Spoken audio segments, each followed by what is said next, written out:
महत्त्वाचं प्रकरण उघडकीस आणलं आणि काय गैरव्यवहाराबाबत काय प्रतिक्रिया?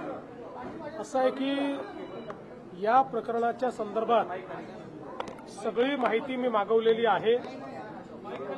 महसूल विभाग असेल, IGR असेल, लँड रेकॉर्ड्स असतील, या संदर्भातली सगळी माहिती मी मागवलेली आहे।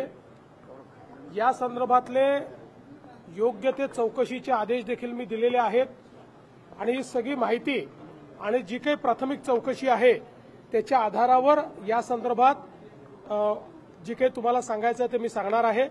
त्यामुळे अद्याप माझ्याकडे पूर्ण माहिती आलेली नाही। प्रायमा फेसी जे मुद्दे समोर येत आहेत ते मुद्दे गंभीर आहेत, त्याच्यामुळे त्याची योग्य प्रकारची माहिती घेऊनच बोललं पाहिजे। त्या दृष्टीनं मी ही माहिती आज सगळी माझ्याकडे येणार आहे। ती माहिती आल्यानंतर तुम्हाला या संदर्भात शासनाची पुढची दिशा काय, याच्यात कारवाई काय आहे, या सगळ्या गोष्टी सांगण्यात येतील। हायड्रोजन बॉम्ब संदर्भामध्ये असं आहे, पहिली गोष्ट अशी आहे की या संदर्भात उपमुख्यमंत्री ही अशा कुठल्या प्रकाराला पाठीशी घालतील असं माझं मत नाही। कारण या संदर्भात आमच्या सरकारचं एकमत आहे, कुठेही अनियमितता झाली असेल तर त्याच्यावर कारवाई झालीच पाहिजे या मताचे आम्ही आहोत। त्यामुळे निश्चितपणे अनियमितता आहे की नाही हे पडताळून पाहिलं जाईल। अनियमितता असेल तर त्याच्यावर अतिशय कडक कारवाई ही केलीच जाईल। दौऱ्यावर आहे, त्यांनी तुमची ऑडिओ क्लिप ऐकून दाखवली कर्जमाफीबाबत आणि सरकारवर टीका केलेली आहे। मी या संदर्भात कालच बोललेलो आहे। उद्धव ठाकरे हे बाहेर पडले याचा मला आनंद आहे, कारण ते मुख्यमंत्री असताना जेव्हा शेतकऱ्यांवर संकट आलं होतं त्यावेळेस ते कार्पेटवरनं खाली उतरले नव्हते। त्यामुळे आता किमान सततच्या पराभवानंतर त्यांना एवढं तरी लक्षात आलेलं आहे की लोकांमध्ये जावं लागतं। पण आपणच बघितलं आहे की अनेक ठिकाणी शेतकऱ्यांनी पाठ फिरवलेली आहे, कारण त्यांना माहिती आहे की निवडणुका डोळ्यासमोर ठेवून या ठिकाणी हे आलेले आहेत। सरकारचं पॅकेज हे लोकांच्या खात्यामध्ये पोचत आहे, त्यामुळे त्या ठिकाणी त्यांना कुठलाही प्रतिसाद हा फारसा जनतेकडनं मिळत नाही। लोक पकडून आणण्याचं काम चाललंय। हा, हे खरं आहे की काही ठिकाणी अजून पॅकेज पोचलेलं नाही, त्यामुळे तिथल्या शेतकऱ्यांमध्ये काही संभ्रम आहे पोचणार आहे की नाही।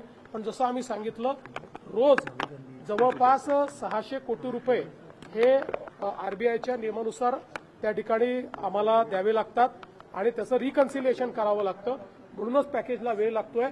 पण आता जवळपास हे संपूर्ण पॅकेज येत्या काळामध्ये शेतकऱ्यांच्या खात्यामध्ये जाईल।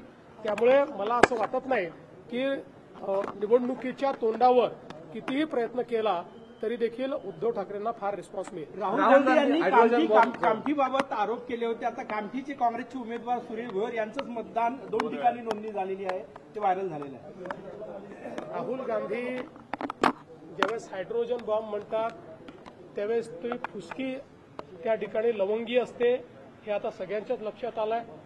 काल तर ते स्वतःच असे सापडलेले आहेत की त्यांनीच मॉर्फ केलेला फोटो दाखवलाय असं काही चॅनल्सनी क्लिअर कट दाखवलेलं आहे। त्या चॅनल्सनी जाऊन त्या वोटरची पडताळणी केली, वोटर तिथेच सापडले।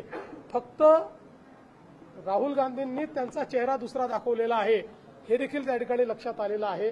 त्यामुळे अशा प्रकारे हे जे काही राहुल गांधींचं काम चाललेलं आहे, कुठेतरी हा अजेंडा, हा जो काही आमचे वेगवेगळ्या आमच्या देशामध्ये लोकशाही योग्य पद्धतीने नांदू नये असा विचार करणारे जे आंतरराष्ट्रीय फोर्सेस आहेत, या फोर्सेसची विचारसरणी आणि राहुल गांधी यांची विचारसरणी ही आता एकत्र पाहायला मिळते आहे। त्याच्यामध्ये कुठलाही भेद नाही आहे। ते फोर्सेसही हाच प्रयत्न करतायत की भारताच्या लोकशाहीवरनं आणि लोकशाहीने तयार केलेल्या संस्थांवरनं जनतेचा विश्वास उठला पाहिजे आणि तेच प्रयत्न राहुल गांधी करतायत। यातनं शंकेला मोठा वाव तयार झाला। बिहारमध्ये निवडणुका आहे, हरियाणामध्ये आरोप। रवी भवनमध्ये जे काही बंगल्यांची दुरुस्ती होत्या मंत्र्यांची, त्यावर कोट्यावधी रुपयांचा खर्च केला जातो। 1-1 कोटी रुपये एका बंगल्यांच्या मला आता याची कल्पना नाही, हे माझं काम नाही। पण तुम्ही माहिती दिली आहे तर ती माहिती घेईन, PWD मिनिस्टर आणि PWD विभागाला विचारेन, कुठेही फालतू खर्च होणार नाही हे आम्ही त्या ठिकाणी एन्श्योर करू। राहुल गांधीने हाइड्रोजन बम के नाम से जो बम फोड़ा वो बम था ही नहीं, न उसमें आवाज थी न उसमें ऊर्जा थी। ये तो छोटा लवंगी फटाका था। और मुझे ऐसा लगता है कि अब राहुल गांधी एक ऐसा एजेंडा चला रहे हैं जो एजेंडा इस देश में लोकतंत्र ठीक से नहीं चलना चाहिए, ऐसी जो बाहरी ताकतों का एजेंडा है उस एजेंडा से राहुल गांधी का एजेंडा अब मिलता है। क्योंकि ये सारी बाहरी ताकतें यही प्रयास कर रही है कि भारत के लोकतंत्र से और भारत के संविधान से जनता का विश्वास उठ जाए। और इसी के लिए ये सारी बाहरी ताकतें भारत के संविधान ने तैयार की हुई जो अलग अलग संस्थाएं हैं उन संस्थाओं पर क्वेश्चन मार्क तैयार हो, इस प्रकार का झूठा माहौल तैयार कर रही है, नैरेटिव तैयार कर रही है। और उसी नैरेटिव को राहुल गांधी चला रहे हैं। इससे दुख भरी बात क्या हो सकती है, जहां एक और हमारी सेना को भी जातिगत रूप से देखने का प्रयास राहुल गांधी करते हैं।